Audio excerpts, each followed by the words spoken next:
If there's one thing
No, don't end the broadcast.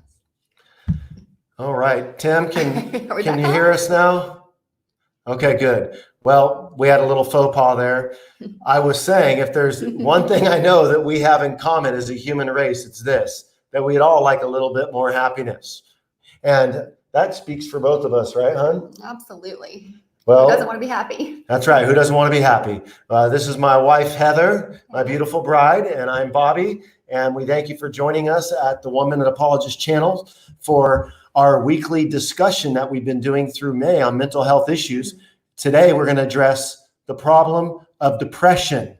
And we realize that there is a chronic unhappiness within many people called depression. That's what depression does. It makes us chronically unhappy. It beats us down. It overwhelms us. But here's one thing that I can say as it relates to depression is if you're suffering from it, you're not alone. In today's episode, what Heather and I want to do is we want to take some time to talk about this grim reality called depression. We're going to share with you, some statistics about it, some of the causes, some of the various types of depression. We're going to look at some scriptures together. But most importantly, we want to be able to get in and address some of the solutions to depression. And so if you're struggling with depression at the outset, we just want to be able to say from the get-go that our hearts go out to you deeply, and we hope that this can minister to you. We are doing this because we want to see people find some hope and some peace. And so we all want to be happy. I think about this picture that I saw. I'll show it to you right here of this particular boy. It says lost. Have you seen this person? Right? Last seen a long time ago. Characteristics? What about him? Well, smiles a lot, has many friends, seen outside the house often, many hobbies, enjoys living. If spotted, please call this number. I miss him very much, it says. Well, then you look and you see something has went awry. This person used to be happy, but now this particular individual is suffering from some emptiness. Can you relate to that? Something happens in your life, or you've seen a loved one that exuded joy. It could be your child. It could be a parent. It could be a spouse. It could be a friend that you know. It could be in the midst of COVID-19 where despair has kicked in and you can see that somebody's soul feels really hollow. Depression can eat us alive.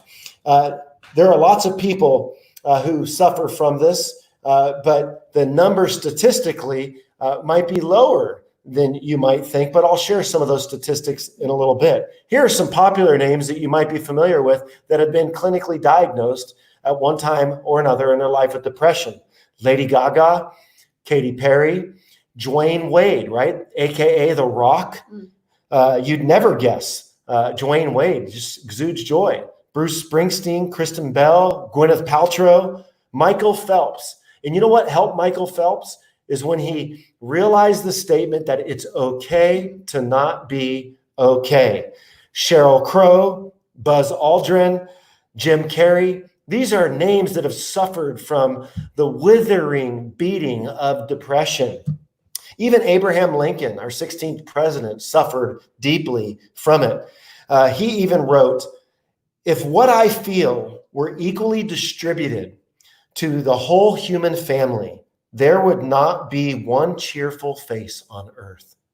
Abraham Lincoln. Bible figures who suffered from depression: Job, David, Elijah, Jonah, even Paul the Apostle. Listen to this verse, or these verses in 2 Corinthians, where Paul the Apostle, he states his own depression. He says, "For we do not want you to be unaware, brothers, of the affliction we experienced in Asia, for we were so utterly burdened beyond our strength that we despaired of life itself. Indeed, we felt that we had received the sentence of death, but that was to make us rely not on ourselves, but on God who raises the dead." All this to say, talking about people in our current culture that we're aware of, talking about our 16th president, Abe Lincoln, talking about biblical figures, you're not alone. And God will comfort us in the midst of our affliction so that we in turn can comfort others. Now, there are various causes of depression, but before we jump in to the cause, I just ask, honey, how would you even kind of define, just for some parameters, what depression is?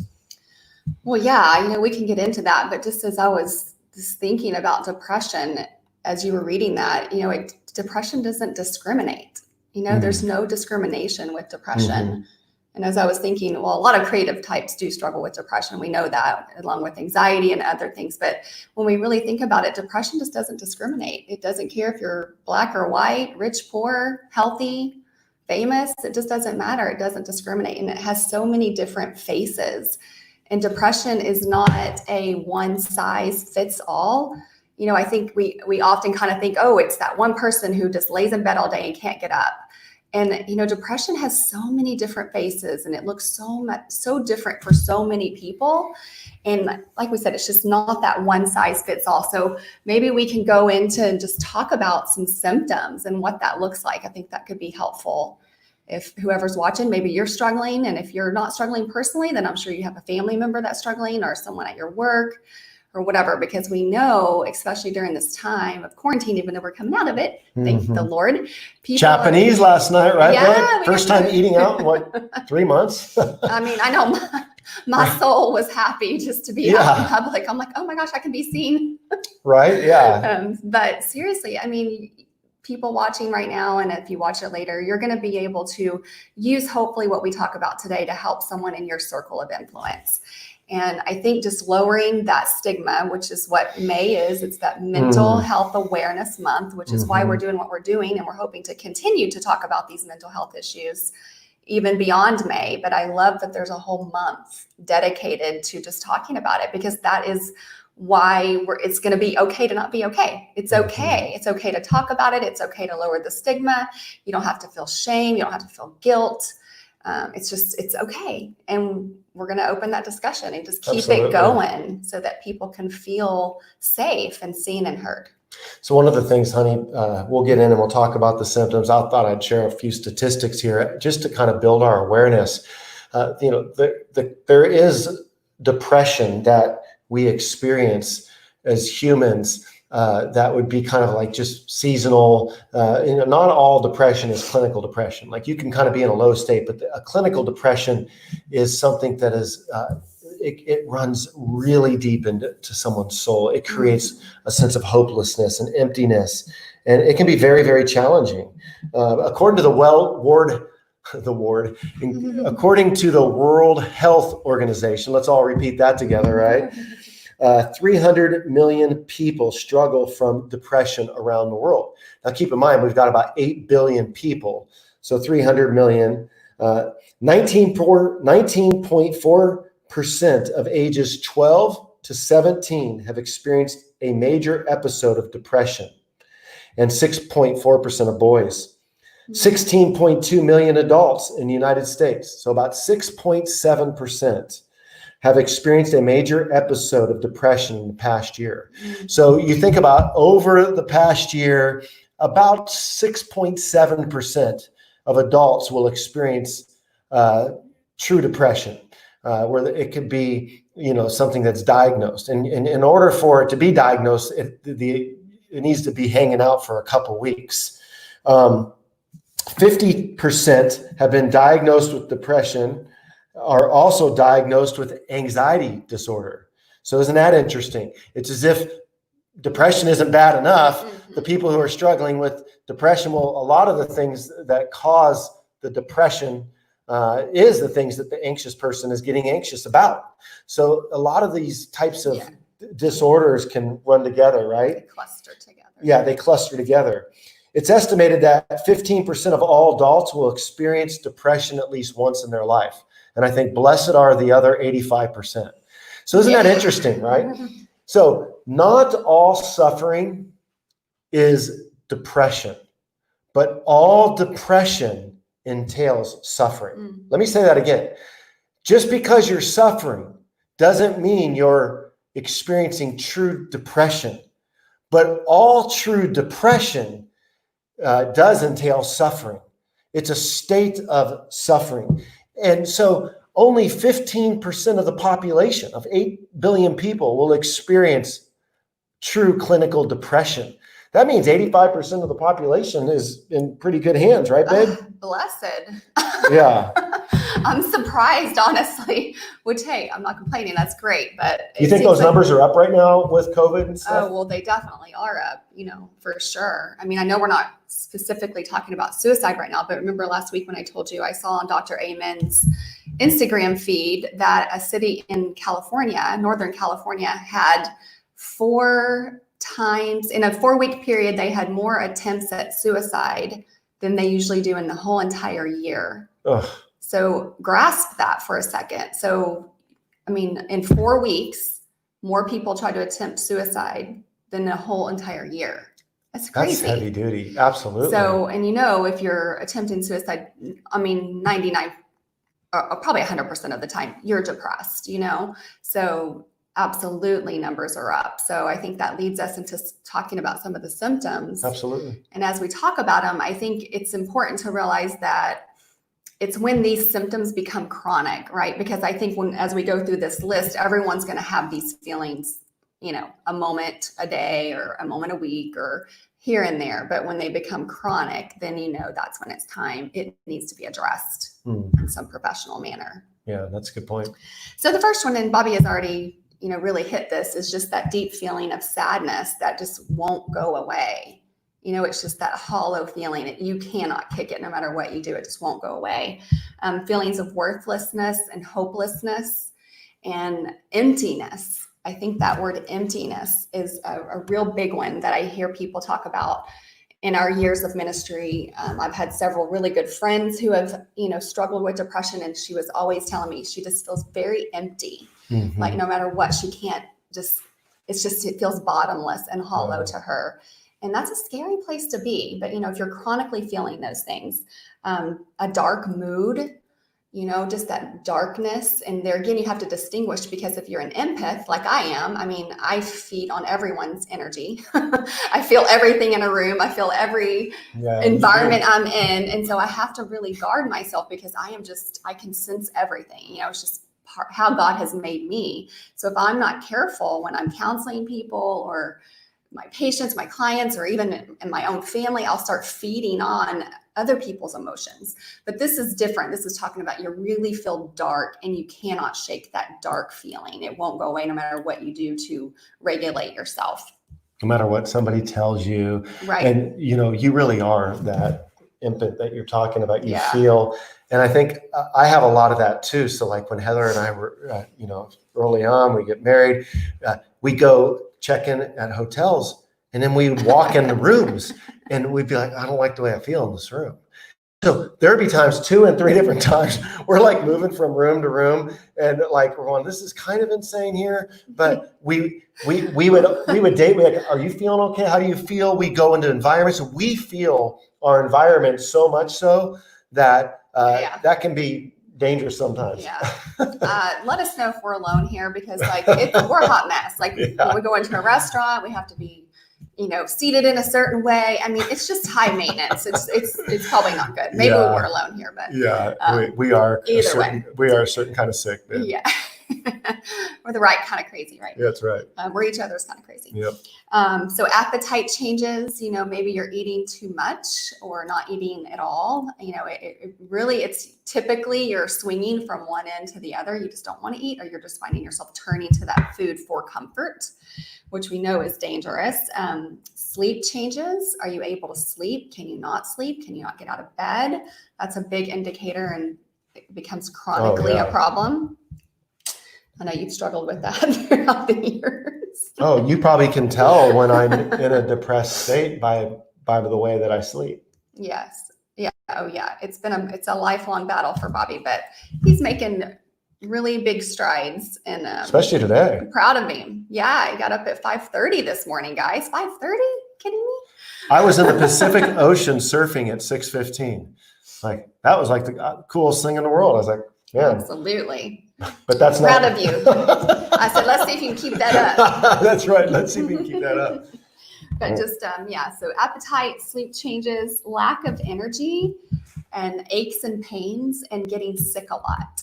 So this is one that most people don't realize, that depression hurts.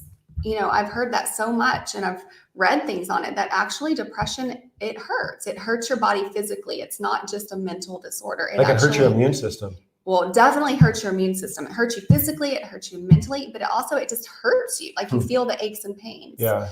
I've heard that so many people say that their body just hurts, and they're just in this hole. And so this is where we see it's that holistic approach, right? It's attacking us on all levels, spiritually, physically, emotionally.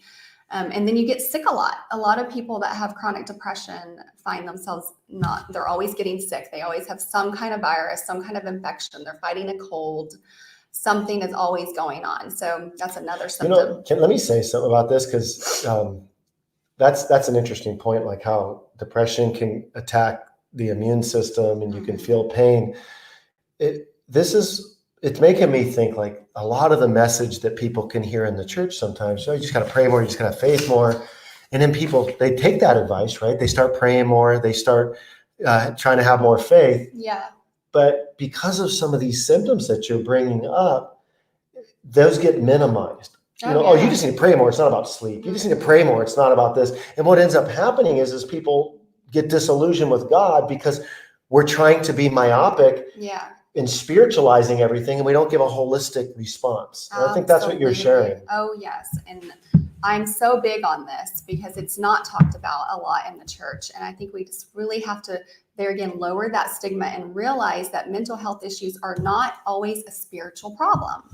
That is one piece of the pie, but there's a lot of things going on. It attacks us, yes, spiritually for sure. It inhibits our walk with the Lord. We get down, but it also affects us physically with, maybe we're struggling to lose weight, gain weight. We can't think, we can't concentrate. It's attacking our emotions. It affects our marriage. It affects our parenting. Forgetfulness. Absolutely. That's another one. And we cannot always spiritualize these things. And that is something I'm really passionate about, because if we keep doing that, we're going to shame people in the church, or they're going to feel guilty and feel like they can't talk about these things.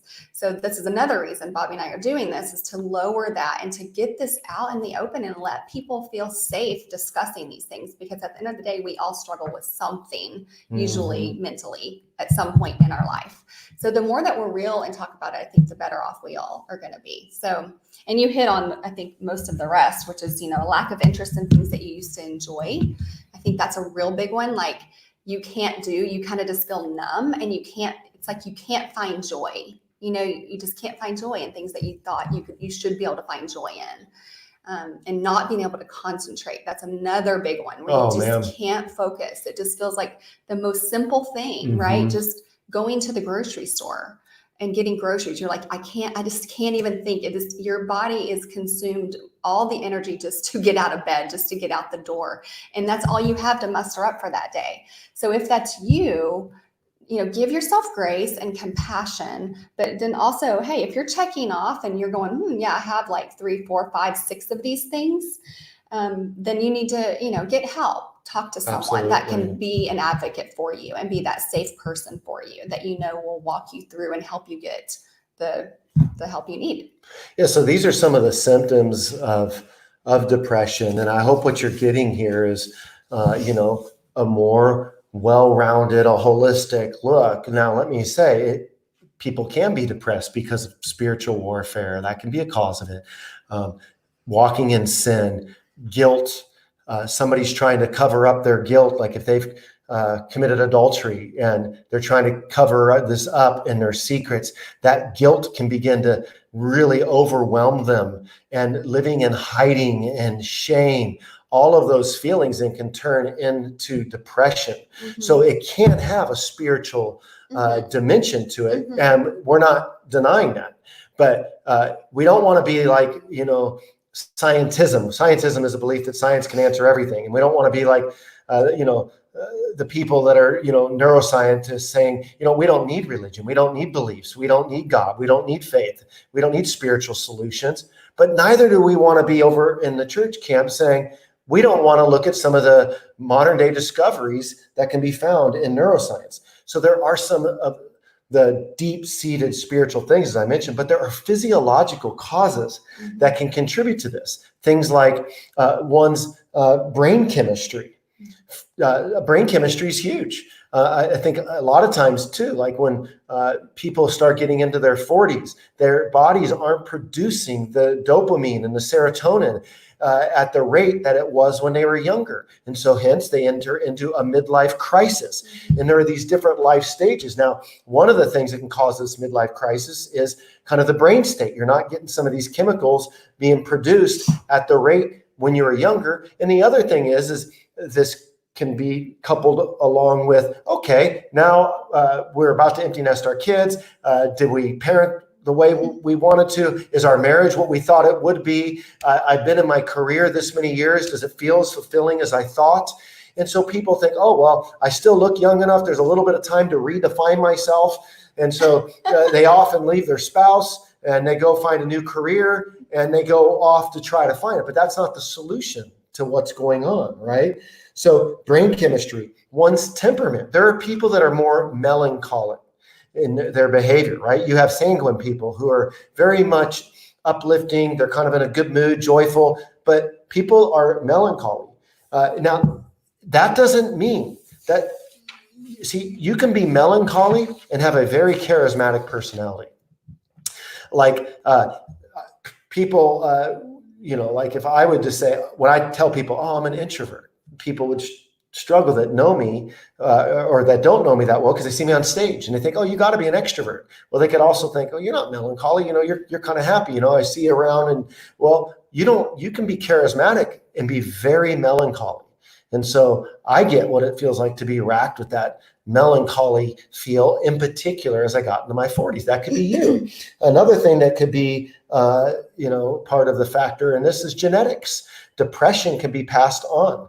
And so understand then there are physiological factors like our brain states, it could be our temperament, and it could be genetics. And then there's other causes like, physical ailments, addiction. I mean, people with addiction, I think right now, were you telling me that the amount of relapses that are happening right now? Not only are suicide attempts up, addiction is way up, way up over the last 10 weeks.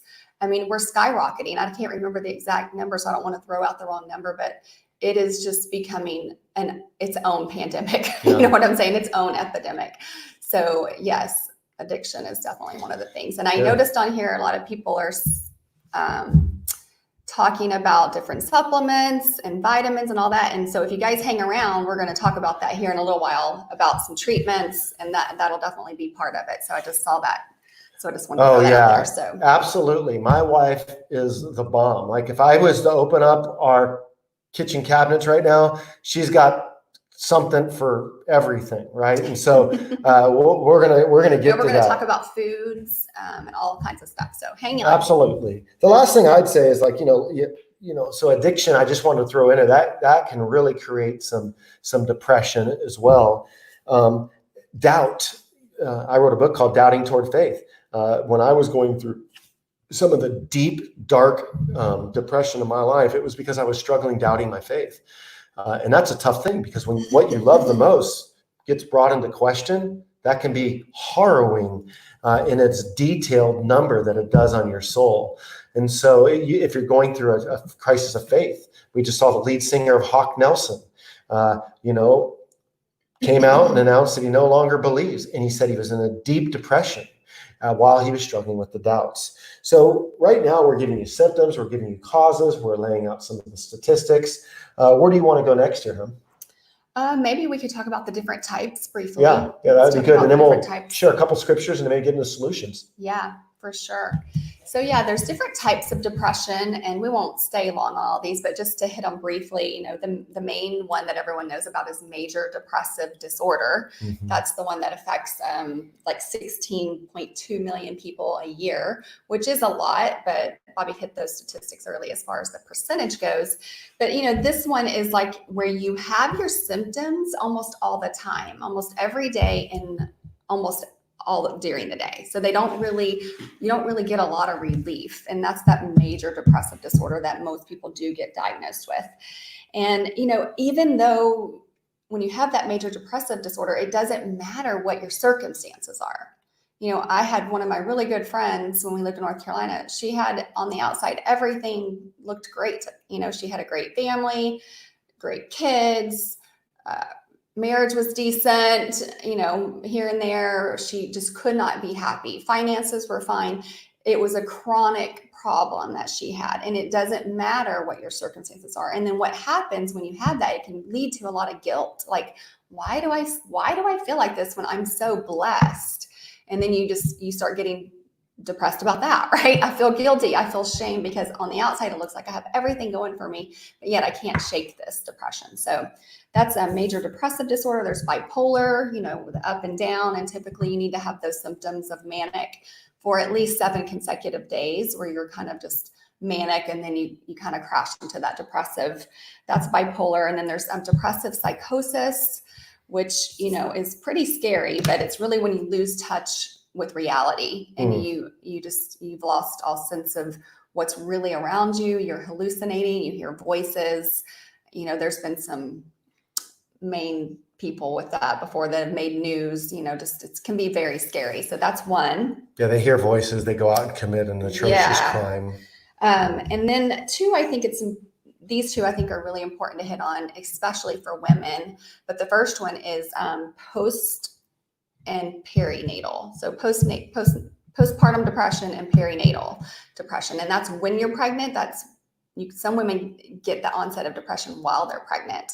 And then some people get it after they're pregnant. And that is a very vulnerable time. And I just want to say, if that's you out there, or you have someone in your life that is pregnant or just gave birth, give them much grace, because you're kind of like an alien at this time, right? You've just given birth, your hormones are all over the place, you're utterly exhausted, you're getting up all hours of the night, maybe you're trying to breastfeed. It's just a very stressful time. And sometimes you can just get it for a few days, but when it becomes chronic, it can be very, very debilitating to the parents, to the marriage, just to your life. So get that checked out. Hormones play a huge part in depression, and we'll hit on that a little bit when we talk about supplementation, but that's a big one. And then another form of depression is Pmdd, which is premenstrual dysphoric disorder, which is a very severe case of PMS. And so for me personally, this hits home for me. I didn't even really know it's classified under depression. I didn't really find that out until today. I was like, oh, well, I have definitely struggled with that. I've always had PMS, but there was a season in my life, particularly for maybe 8-9 years. 5 to 10 years. I don't even know. I'm getting better, where my PMS just was life debilitating. Honestly, it really did debilitate me. 2 weeks of the month, I felt like I was an alien and that someone had hijacked my body, and I wasn't me. I wasn't Heather. I felt like a dark cloud would come over me about 2 weeks into my cycle, and then it would leave and I would be like, oh, I'm back. And it really did hinder me as a person, my thoughts, my emotions. I wasn't thinking clearly, definitely affected our marriage. He's dealing with his stuff. You throw my PMS in there, and it was just a recipe for disaster. So thankfully I've gotten, my hormones checked and I'm doing everything. So I'm firing on all cylinders. But if you're a woman out there, please realize that your hormones do play a huge part in depression.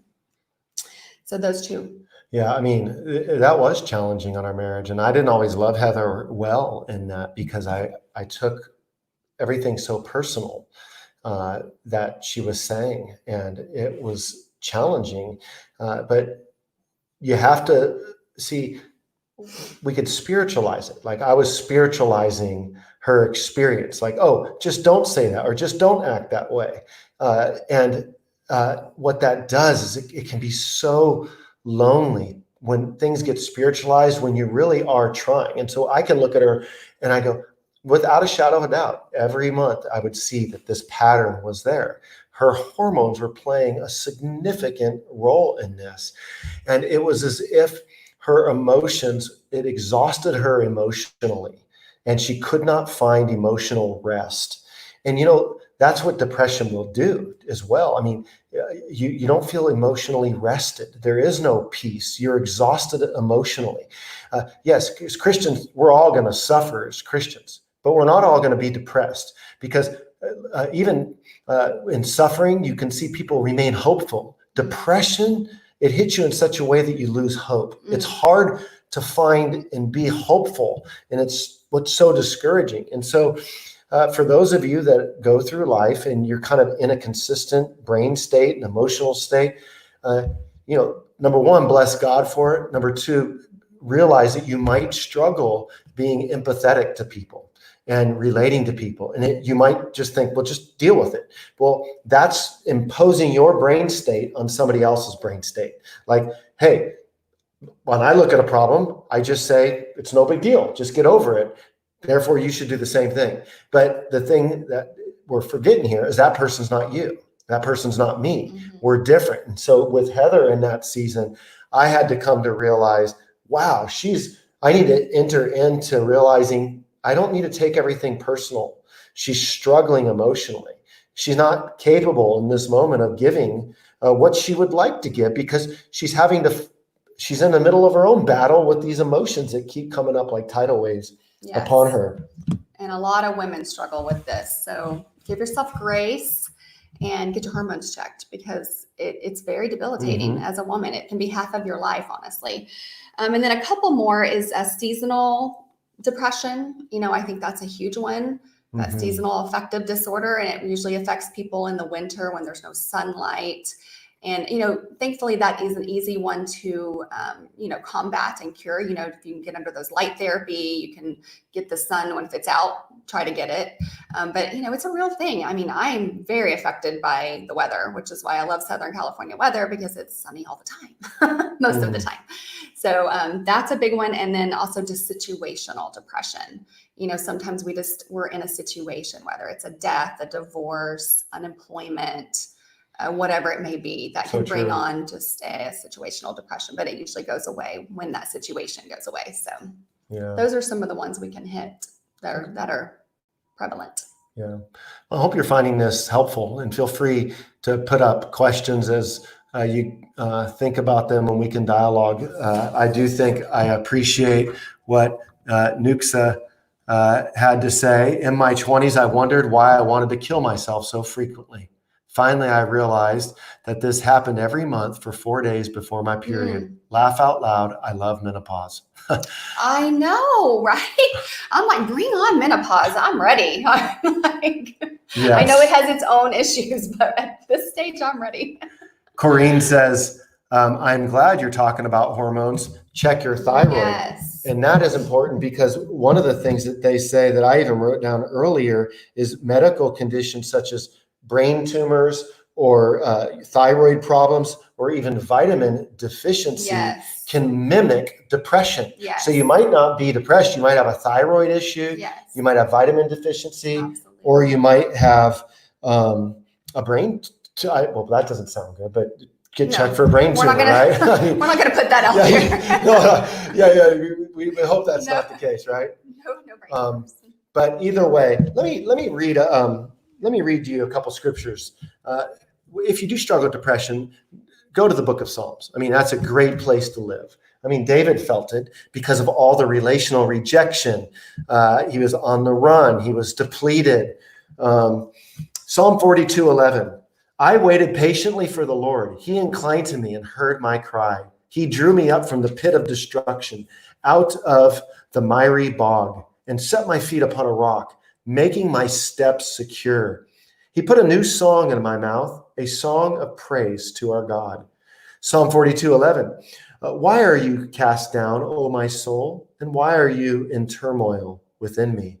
Hope in God, for I shall again praise him, my salvation and my God. Well, those are a couple good verses right there. I would say read Psalm 40, read Psalm 42. Here's the good news. Depression is treatable. According to the American Psychiatric Association, the APA, depression is among the most treatable of mental disorders. Between 80% and 90% of people with depression eventually respond well to treatment. Almost all patients gain some relief from their symptoms. So that's good news. That is good news. And so the first thing you should do if you suspect you might have depression and these symptoms have been around a couple of weeks is to go and see a doctor or a psychiatrist who can maybe look at this. Honey, let's talk about some of the solutions now as we start landing the plane and go to the Q&A session. Yeah, we'll go over some of these because I think this is where the hope is, right? That's and right. We've talked about, but let's get some practical solutions in here and talk about some things we can do to just help ourselves become more emotionally resilient as we battle these mental health issues. And I always start by saying, I think habits and rituals are so key in dealing with anything. And I talk about this with my clients when I meet with them, because when you develop a habit or a ritual, then you're setting yourself up for success, right? So if you're depressed, you need to put these things in your life that you're like, these are automatic things that I know I do every day. I don't have to put a lot of brain power into it. This is what I do. So for example, something easy you can do is just when you wake up, I have a glass of water with lemon in it. I talked to a client about this yesterday. This is what I do. I drink water when I get up. That way you're flooding your body immediately right when you get up with good hydration, good vitamin C, and it starts that flood process. Or I work out at 8 o'clock every day. I do this and that. That way you're kind of building in these things that give you security in knowing, okay, I'm getting these things done where I take these supplements every day. I don't have to think about it when I don't feel like getting out of bed. This is what I do. So building in habits and rituals of going outside, whatever it may be. Exercise is huge. We talked about this last week, even for anxiety, but some of these treatments are same across the board. You've got to get out and move. You have to 30 minutes a day, at least 3 to 4 days a week. If you can sweat, find something that'll help you that helps sweat so much. It's so easy, right, to do that. It can feel hard, but it's also a very easy solution if you can just muster up that time to do it, because it releases those endorphins, which we all know is a happy hormone that we all need to feel better. So get that exercise in.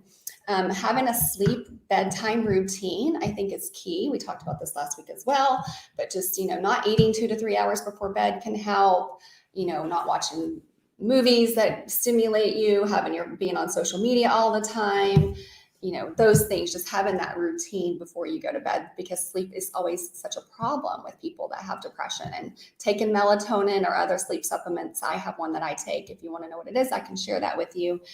And then here's another treatment I thought was very helpful is take on responsibility. So that is kind of opposite of what you would think, right? Take on responsibility is the last thing you want to do.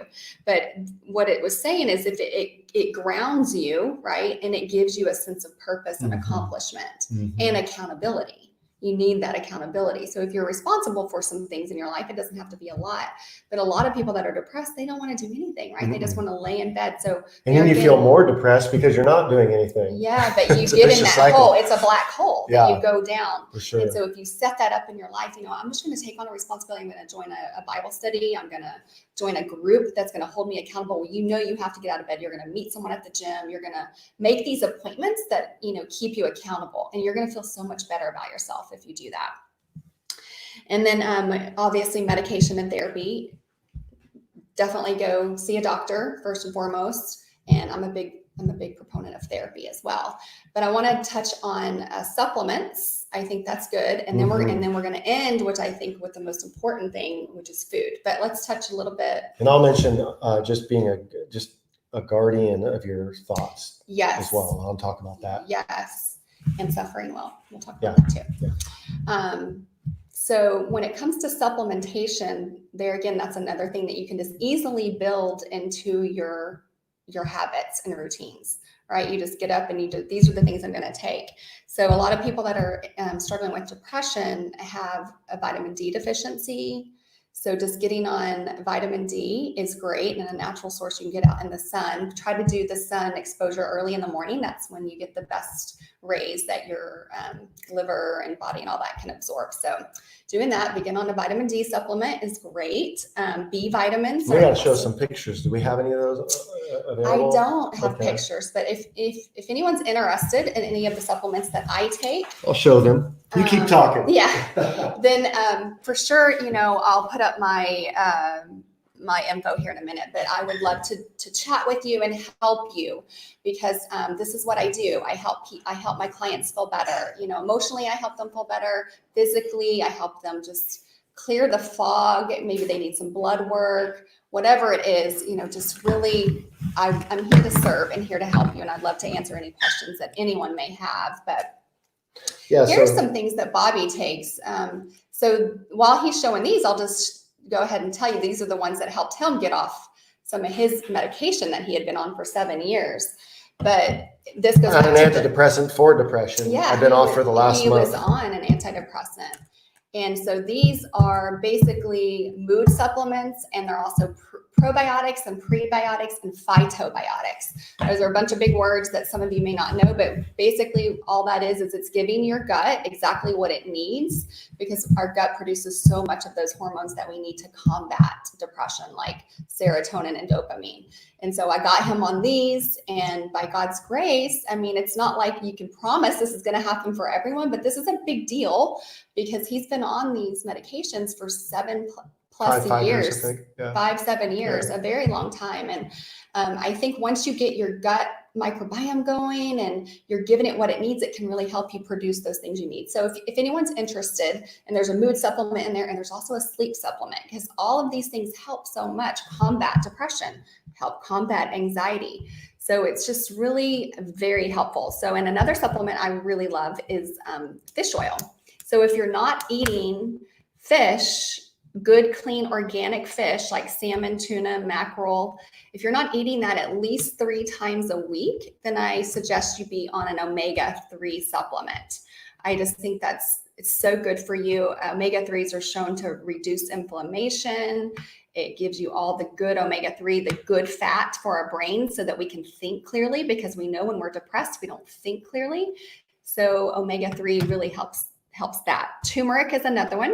I don't know if anyone knows what turmeric is, but it's a great anti-inflammatory. You can find that at, I have some stuff you can take, but you can also find it at Whole Foods and other places like that, but get a good one. And ashwagandha, that's another one that's really great. I know, Anaconda, have you ever tried that? It's fantastic. But ashwagandha is actually, it's been used for centuries in other countries, and it's always it's a natural herb that people take, and it helps mood disorders. And it's a natural way if you're looking for an alternative to medication.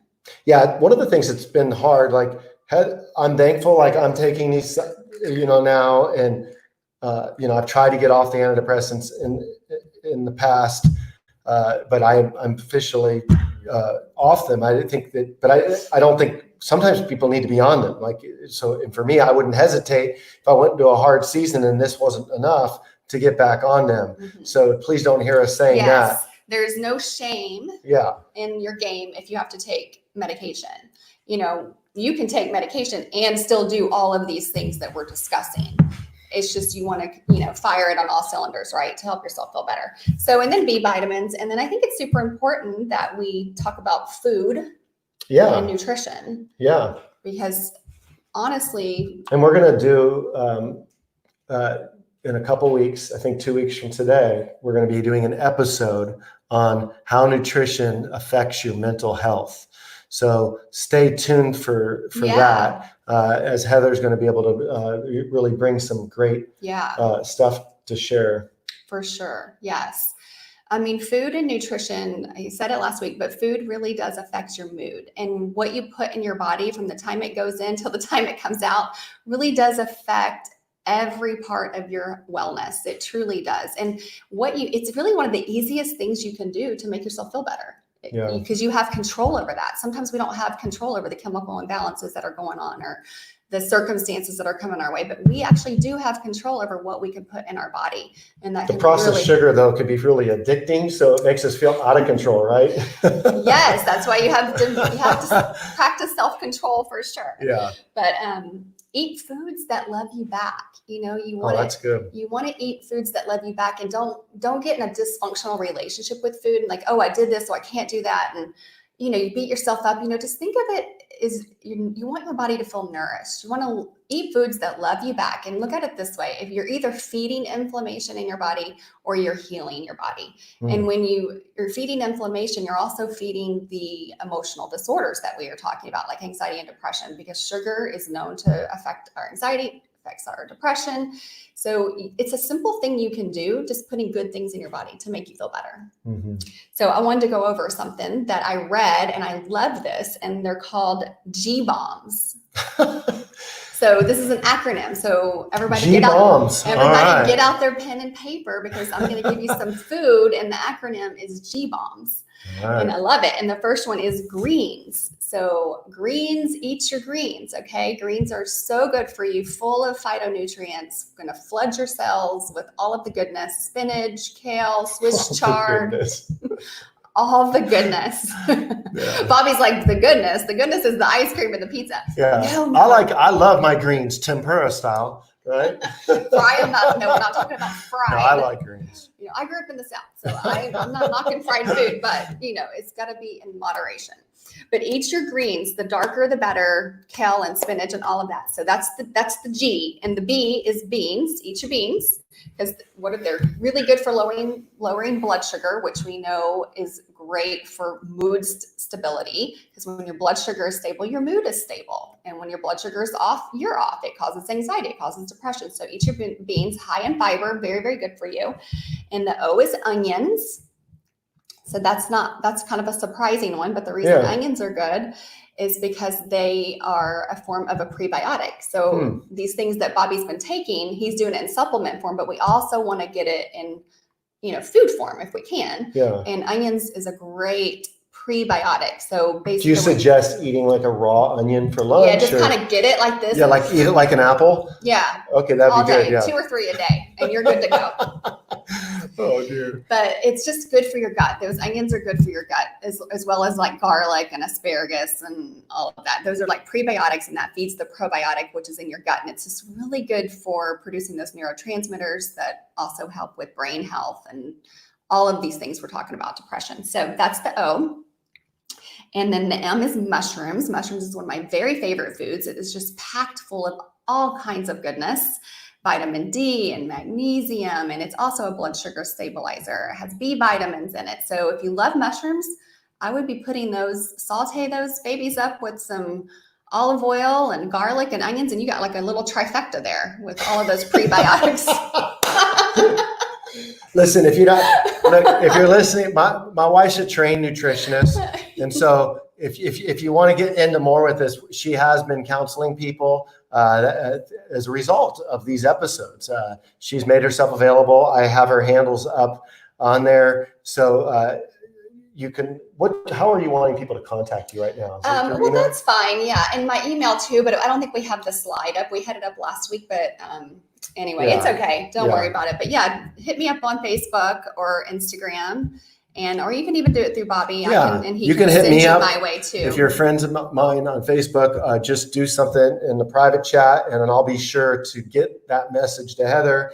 And she's already lining up appointments. So if you're interested in more detail on how to have a G-bomb kind of life, she can help kind of spell that out for you. I want us all to have a G-bomb. I want to give away what I've been given, and I like to serve people in those ways. And you're a G-bomb. I'm a G-bomb. What's the B? Okay, so the B is berries. Okay, berries are amazing because they're full of antioxidants. And I love the way I read it today in an article I was reading. It's like antioxidants are the DNA repairmen for our cells. So we have these antioxidants. I dig that. Yeah, isn't that great? Repairmen. It's just a good little, I just had a little picture of a little man inside my cells, like, fixing it all up, but that's Just so tweaking good away. because that's what antioxidants do. They're getting rid of all the free radicals, which are the bad guys, and the antioxidants come in and repair our cells at a very deep cellular level. And berries do that, and they're so easy to get, and they're full of fiber and vitamin C. Just throw them in your smoothie, good to go. And then as seeds, so that's the S and the G bombs. It's plural, bombs. And chia seed, flax seed, hemp seed, pumpkin seed, sunflower seeds. These are all amazing and full of omega-3s, which are so good for our brain health and bringing down inflammation and boosting our mood. There again, you can throw them on salads. You can put them in a smoothie. These are easy things you can do. It does not have to be overwhelming. Everything I'm saying right now you could implement this tonight. You don't need to be overwhelmed by all of this. This is simple, easy things that we can do. So that's the G bombs. And then a couple more foods I want to throw in there. Walnuts, so high in omega-3, very good for brain health. Avocado, I call it a one-hit wonder because it's full of fiber, full of protein, full of good fat, has good B vitamins in it. So eat the guac. I love guac. Eat I the made some guac. yesterday. It's pretty good, huh? Did you try that guac? Yeah, he's a good guac maker. He Yeah. like makes a lot of guac. Like we don't Yeah. need like 4 avocados a day, just a half will do, Yeah. but he likes to go all in. Oh, heck yeah. And then, okay, so a few more would be apples, an apple a day. So good for you. And that's a true statement. Keeps the doctor away. Fatty fish, we hit on that. Bananas, great amino acid because it produces tryptophan, which then in turn produces serotonin. Yeah, make which feel is good. Happy hormone. We want to feel good. We need more serotonin. So put a banana in your smoothie. A lot of these things you could just throw right in a smoothie and then you're good to go. Yeah, that's how I get a lot That's of that. another habit you can put in your life. I have a smoothie every day with these great things in it. And then you've set yourself up to win for the day. So these are easy, practical things you can do. And then 2 that I'll end with is chamomile tea before you go to bed. That can help relax you. And then we cannot go out without talking about chocolate, because everyone wants chocolate and everyone's going to love me for saying that, but it needs to be dark chocolate because it's high in flavonoids. Yeah, what percentage? 70, 85% It needs dark? to be at least 70%. Yeah. 75 to 80 is better, but at least 70% dark chocolate is actually very healthy for you. And you know what I love to do with dark chocolate at night is take that and melt it down. And there's been seasons that I kind of go through where I will make chocolate covered frozen bananas or chocolate covered strawberries. So you're combining a berry and dark chocolate. That's actually a very, very healthy dessert. Yeah. So that's and the dark chocolate actually does release endorphins. So I mean, it really have health benefits. So I mean, that's very insightful. It's very helpful. I could just reiterate the importance of our nutrition as it relates to the way that we feel. I mean, imagine a car. If you want the car to run well, you wouldn't go and stick syrup in the gas tank, right? But like a Coke, I think it takes like how many glasses of water to flush out one Coke? It's unbelievable. 20, I don't remember. Like crazy amount of water just to flush out a Coke. So have Coke, but do it once a week on a special meal. Don't live on a diet of Coke because it's like pouring syrup down your body. You want to keep it clean. And so, our body is huge and it plays a massive role in how we feel. And we have to understand it. Like I want to take my car to a mechanic that understands how the nutrition that my car needs, so that it will run properly. I don't want him to not have a good understanding of the car. In the same way, we're called to be mechanics over our body.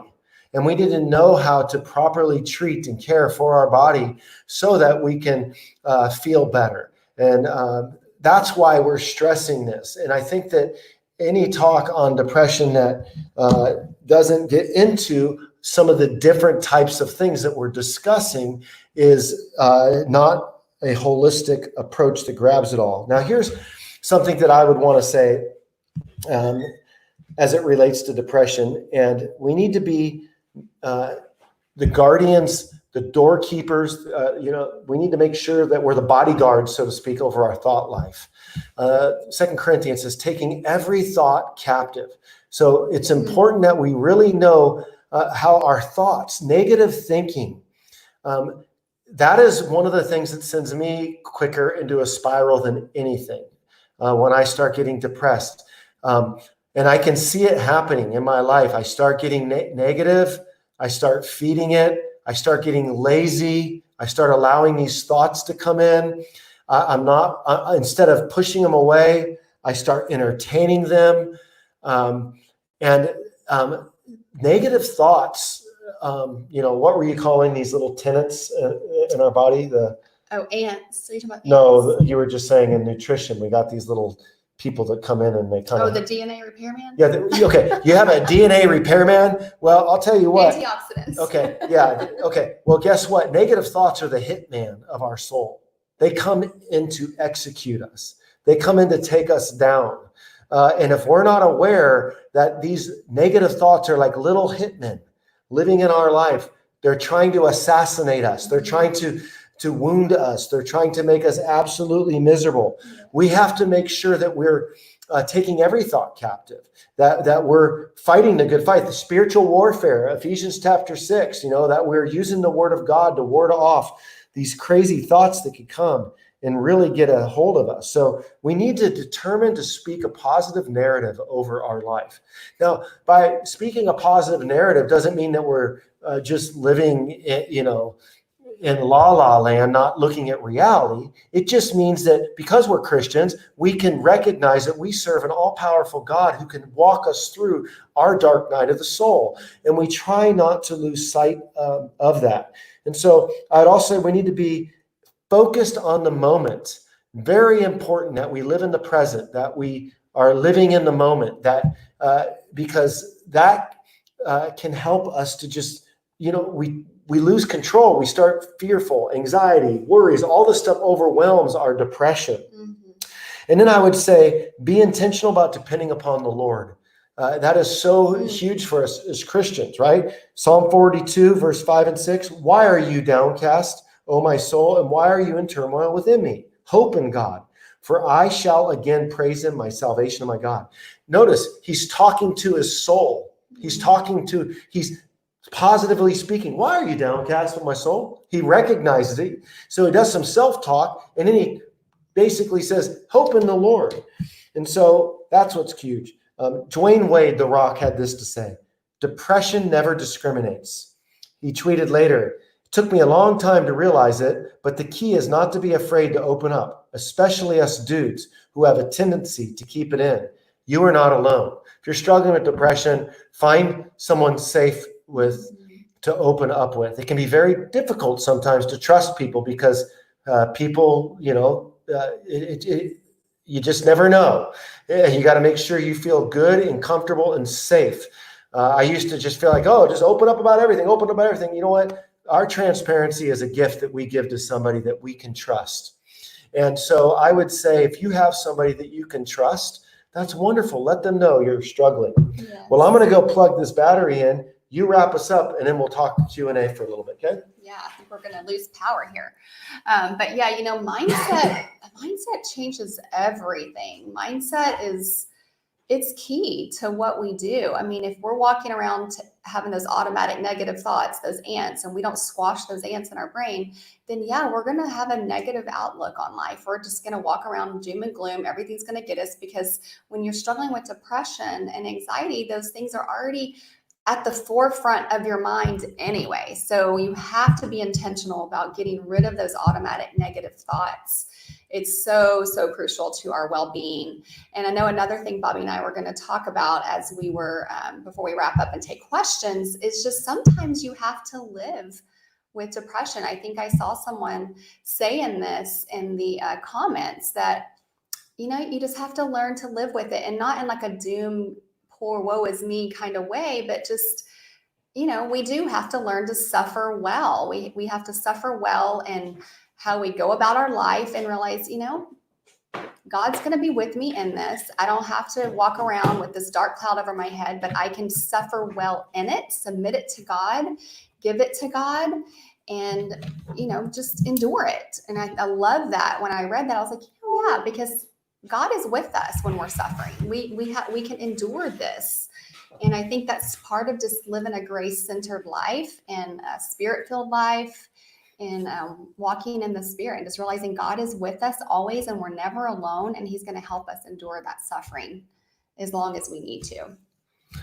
Well, if you're about to log off, we're coming to the end of the discussion on depression. I'm going to go through and scroll. You'll see my eyes looking at some of the comments, trying to see if there's any questions. So we'll stick around for a few minutes to answer that. I do want to say that I've got some special guests that are coming up on the program tomorrow. I called up one of my best friends in the world is Brian Loritz.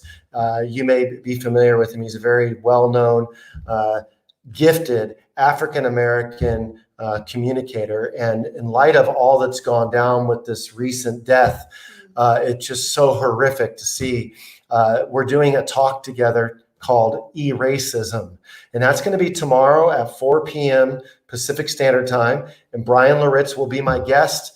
Again, he's African-American. He's one of my best friends in the world. And we're just going to be having some real talks about some of the racial issues. How do we better understand each other? I'm going to be asking him questions and listening, and him of me. And you're going to see a black and a white person coming together who are very, very tight. And we want to be able to help our listeners understand some of the differences. And so I hope that you'll join us for that.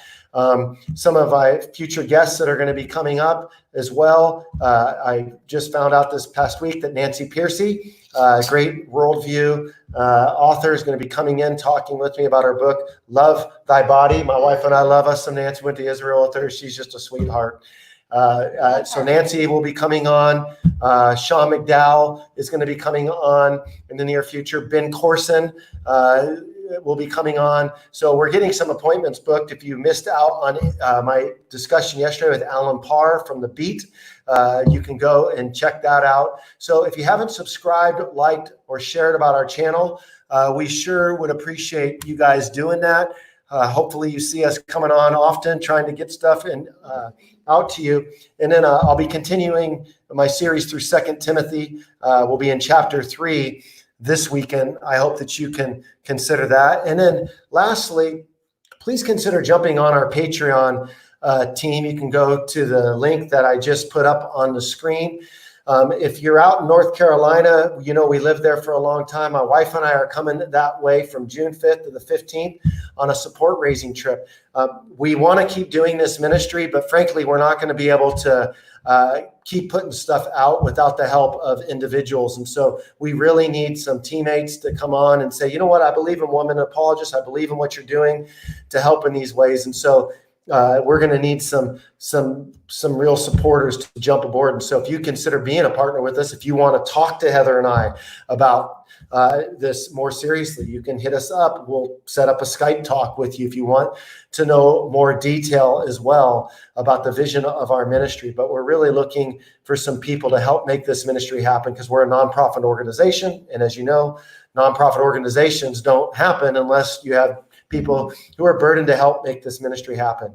And we just want to say praise the Lord for all those who have subscribed. We just broke the 60,000 barrier yesterday. And we're really growing a lot right now. For many years, this ministry has been around, but I haven't been putting a ton of focus into it because I was pastoring a church. And so we're experiencing quite a bit of growth right now. And, we really would love to see if we can hit the 100,000 mark by the end of 2020. So if you'd help us to do that, well, why? Because we want to reach more people with the kind of things we're talking to you about here. So thank you so much for listening in. Again, if you want to chat with my wife and talk with her more about counseling or nutrition counseling or emotional, spiritual counseling, that's how you can touch base with her. That said, I'm going to dive into the comments and see what we got here and see if I can answer any questions or if Heather can. So you just talk for a moment, hon, or they can look, we can kind of awkwardly relate amongst each other. Yes. I saw one of my clients on here, Kelly. I saw her on here. Kelly! Hopefully you're still on there. So we would just, any questions we have, I might just have comments. Yeah, it looks like comments. It looks like a lot of you got excited about some of the things that we were talking about here. And that's great. You're putting up a lot of good, Kerrygold butter and all these Oh, topics. You know, yes. my wife loves her some Kerrygold I butter. love my Kerrygold butter. And obviously, staying away from caffeine. I saw that on there because caffeine is a big inhibitor of sleep and it can attack your nervous system and make you anxious. So be careful with that. There's so many. Yeah, you got the good smoothie going there, Corinne. Love it. And so, Merlin, you said, Bobby, is there a way to contact you? Yes. Just go to my Facebook account, and so you can just hit on that. Or even if you hit Heather's, if you struggle with that, she can send it to me. They only let you have 5,000 friends, and so I'm kind of capped out. And I let people. The 1 minute apologist one, right? Yes, I don't always. That's a lot harder to keep my hands around. Okay, gotcha. So if you go to my personal account, though, friend request me, and as soon as we have some people drop off, then that's how I let people in. But you can still message me. And so, Merlin, I would remember that name if you message me if you're interested. I don't do personal counseling. I just want to be upfront on that. Just that's my job. Yeah, that's my wife's job. So if it's anything that's going to require like a counseling thing, I'll just direct you to my bride. Only because I'm tremendously busy putting out content and doing stuff like this. And I've done lots of counseling through the years. It's just not something that I'm passionate about as much as doing stuff like this. But I would say if it's for inviting me to speak or anything like that, then for sure, that's how you get in touch with me. Let's see here. Did you see something, honey? No, I was just going up the top. Okay. Yeah. Mushrooms. Does anxiety, I'll let Heather answer this while I keep looking. Does anxiety, depression, suicide, and things like that seem to be a gateway to each other? Oh, well, absolutely. Most mental health issues, they come in clusters. So you'll typically find if you have depression, you also have anxiety, you may have OCD. You see that so much, or other personality issues that go on. They're almost always go hand in hand. It's just the way the brain is wired, and the way that if we can reroute our brain naturally through some of the things that we've discussed, but typically, and there's a lot of easy things that we can do through health and wellness and nutrition and hormone health and all of that stuff. But yes, they do typically go together for sure. Yeah. Like no, here's the thing too. No, we're not these labels. That's for sure. Like, you're a child of God, right? And fearfully and wonderfully made. But some of this can help us. Here's what kicks my butt that I need God's grace in. General anxiety disorder, ADD, OCD tendencies, alcoholism, and depression. That's a cluster right there, man. So if you want to know why I am passionate about doing these weekly episodes with you this month, it's because those are real issues in my life that I've been on medication about, and at times have had suicidal thoughts where I haven't wanted to be alive because of this stuff. And the anxiety and the depression, can lead you to drink. But then if you're drinking and you're addicted, then that can cause more anxiety and depression. So it all really runs together. Yeah. But that's my cluster of things that I'm trying to work on in my life. And it's a lot, man. It's a lot. I absolutely need the grace of God so much. And so we hurt for you. If you're out there and you're struggling with this stuff, anxiety and depression and addiction, man, that is some hard stuff to overcome. Yeah. But He is faithful. And, I'm just thankful to our Lord for helping us, because here's what I'm convinced of. I know without a shadow of a doubt, if I did not have my faith in the Lord, I'd be dead already. I've lost my friends to suicide and to drugs from when I was younger. I know what that's like, and there's no doubt that it's Jesus Christ. And I want to publicly say that right now, that it is Jesus and His grace and the power of the Holy Spirit that I'm able to show up here and live one day at a time, because life, frankly, can be really difficult. And when it's hard, you want to be on the other side. And so this is a fight. We need a community. Heather and I aren't coming to you like, I don't feel like I'm out of the weeds on this thing, right? Like, I feel like all I got is today. I'm going to focus right here, right now. I just need to get through this night without a drink. I cannot drink today. I can trust God today.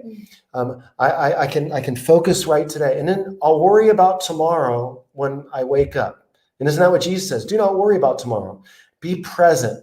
And that's what I want to say. If you're depressed, just all you got to do is just hope today. Mm-hmm. Champion God today. Love him today. Celebrate him today. Sing to him today. And I woke up today, and that helped me because I can get anxious about the future. I can get worried about all that can go wrong. And I can get panicky about just all this stuff, right? Like I even mentioned, like we're going out on this support raising trip. I hate raising financial support. It's not my gift. I don't like doing it, but I know we need to do it. I can get anxious about that, right? It's not, there can be all kinds of things that can rack us as humans, especially in this quarantine time. So I just want to say one day at a time. Honey, I was asked, Bobby, I take an antidepressant. Are they good for you? How would you reply to Jermiel Kirkpatrick's statement? Are they good for you? Well, okay, so that's kind of a loaded question. So are they good for you? Well, maybe if you are on the brink and you need, I like to think of medication like a life vest. We've talked about this over the last few weeks. If you're in the hole and you're depressed and you're suicidal or your chronic anxiety is getting the best of you or whatever, then yeah, you might need that medication, and don't feel guilty and don't feel shamed about it. So on that regard, they are good for you, right? Yeah. But are they good for you physically? No, they're actually not, because they are doing things in your body. They have horrible side effects. They're deteriorating your liver typically. They have chemicals in them and toxins in them that can interfere with our brain health, our gut health, and all sorts of things that I can get into more deeply. But for the sake of the question, they're not good for you. But if you need them, then take them. But I would say be working toward getting off of them if you can, or supplementing your life with other things that we've talked about, like nutrition, supplements, exercise, sunlight, being accountable to someone, therapy, because all of those things, if you fire on all of those, maybe long-term you can get off of the medication. But if you need it right now, then do not feel bad about it. Absolutely take it if that's what you need. Yeah. There's a statement in AA. If you got a gun in one hand and a bottle in the other, take the drink. Now, in the church, people be like, no, you don't drink. What do you do? Yeah, like that could, because it's very black and white. But when you struggle with alcoholism, and if somebody truly believes that I got a gun and I got a bottle, well, take the drink, because we'd like you to be alive, and then we'll focus on how to maybe not take the drink, right? Yeah. So it's not that the drink's good. It's just you recognize you just have a practical mindset about the pain that people go to and the place where they are. Sometimes you just got to meet them where they are to bring them where God wants them. Yeah. And so that is so important. Yeah. There's the good, better, best. There's right? the good, better, best. We're trying to get to the best, but sometimes you just have to do what you got to do. So yeah, when I first got on the antidepressant, I was like, look, this is how I feel like I'm going to be hanging by a rope here. This is horrific. Well, I don't want to be on an antidepressant. Well, I got on the antidepressant, and guess what? I no longer wanted to hang by a rope. You know what I'm saying? So I'm thankful that God has given modern day science and medicinal help that can come along and be that life vest for us. I'm very thankful for that. Well, I thank you guys for your time. I think that we'll go ahead and wrap up with that. If we missed your question, our apologies. I think, are we eating in or are we eating out tonight? I think I'm going to go make some salmon. Aha. I saw some on bone broth, by the way. Oh. You want to talk about bone broth, and then we'll let them go. Yeah. Oh, goodness. Okay. Yes. Okay. So bone broth is one of my very favorites. I should have put that in there. There's so many things I want to talk about, but My wife's got lotions and potions and. But bone broth is so good for you. It needs to be organic bone broth, low sodium. You can make your own, but you can also get it at Whole Foods. But yes, it's so good for you. It's full of collagen, good protein source, and it heals your gut. And I saw someone said there's a direct link between your gut health and your brain health, and that is absolutely true. So yes, bone broth is great. So sip on that throughout the day, and you're going to get so many benefits. Yeah. And thank you guys for listening in. I mean, really, we're coming to you not to hear ourselves talk. We want to build a relationship with you. We want to be a resource to you.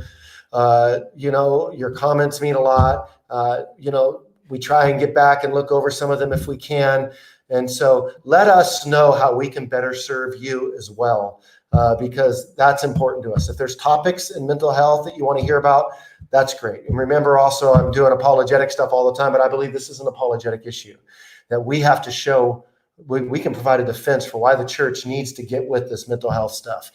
We have a mental health crisis on our hands, and apologists, we have a voice to speak up to say, we need to get this in the church, because we're often shaming and guilting and condemning people, saying everything's just a sin or a moral issue when it's not always that way. So anyway, Lord, bless our friends that listened in today. We pray that you would bless them, fill them with your spirit, help us to be mentally healthy, give us your joy, give us your grace, give us a revival. And I just thank you for allowing us to have this privilege of literally having a YouTube community. It's been really rich to be able to build these friendships online. And it's nice to know that we're connected to each other, and I'm beginning to recognize different names, and it's so great. Thank you for your encouragement, everybody. Thank you, Lord, for your love for us. In Christ's name, amen. Amen. Peace out, friends. Bye.